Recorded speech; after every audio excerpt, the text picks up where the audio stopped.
विश्रांतीनंतर वळूया पुढल्या बातम्यांकडे। बुलढाणा जिल्ह्यामध्ये पाऊस लांबल्यानं पेरण्या खोळंबल्यात, त्यामुळे शेतकरी पुन्हा एकदा चिंतेत सापडलाय। यंदा सरासरीपेक्षा कमी पावसाचा अंदाज हवामान खात्यानं वर्तवल्यानंतर शेतकऱ्यांच्या चिंतेत अधिकच वाढ झाली आहे। बियाण्यांच्या किमती देखील वाढलेल्या आहेत, यातच शेतकऱ्यांच्या नजरा पावसाकडे लागल्या आहेत। दरम्यान शेतकऱ्यांच्या भावना जाणून घेतल्यात आमचे प्रतिनिधी प्रफुल्ल खंडारे यांनी। पाहूया।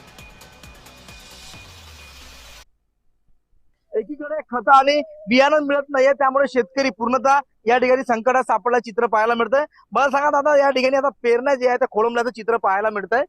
पावसाची प्रतीक्षा आहे? पावसाची अजून प्रतीक्षा आहे, पण कधी येणार पाऊसच येऊन नाही राहिला ना। पाऊस आल्यामुळे आमचं सगळं पेरणी लांबणीवर चालली, त्याच्यामुळे आमचं नियोजन हे उरलं सगळं। त्या दुसरी गोष्ट खत बीज नाही भेटू राहिली, अजून दुसरी गोष्ट बँका कर्ज देऊन नाही राहिली लवकर, ते म्हणतात कर्ज माफी झाली, दुसरं कर्ज भेटून नाही राहिलं।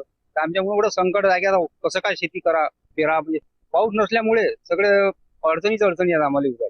कोणी शेतकरी असला तर त्याला आत्महत्याच करावं लागेल। सरकारनं डोळा उघडून पाहिलं तर बचाव होऊ शकते, नाही तर आता खत नाही, पैसा नाही, शेतकरी काय करू शकते भाऊ। पण वास्तविक पाहिलं तर शेतकऱ्याच्या भरोश्यावर मंत्र्यापासून जगतात ना, त्यानं पिकवून नाही तर काय खासाल तुम्ही? का सोनं खासान, पैसे खासान? शेतकऱ्यांकडे पैसे नाही आहेत पीक पेरण्यासाठी वगैरे, बँका कर्ज देत नाहीये।